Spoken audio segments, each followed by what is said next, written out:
My second book was a book called Cures versus Profits, where I looked at the tension between, at the time, it was kind of a new question. Other people had talked about it, but I did 16 different chapters on the question of how can we bring excellent medical options to market in spite of the perverse profits motives.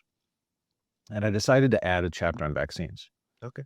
And when I looked at the science, we were told vaccines are safe and effective. Right. I looked at the science, and I'm an expert that was doing all the science at the University of Pittsburgh. They gave me a research core, and I was helping hundreds of researchers do research better.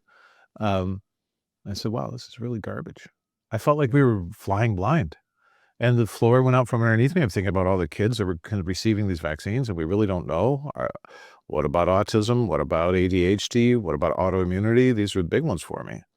What about chronic illness? So at the time, autism was really taking off. It was in 1970s, it was 1 in 10,000.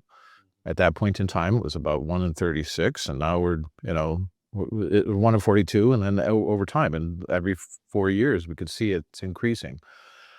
So there's some dire consequence if we don't act. So I felt I was really, given my skill set, my knowledge, my passion to reduce human pain and suffering through knowledge and science, Sure. I had really better take a look at this question of vaccines, and I'm glad I did. I've been at it ever since, and Bobby and I met, Secretary Kennedy and I met in 2015.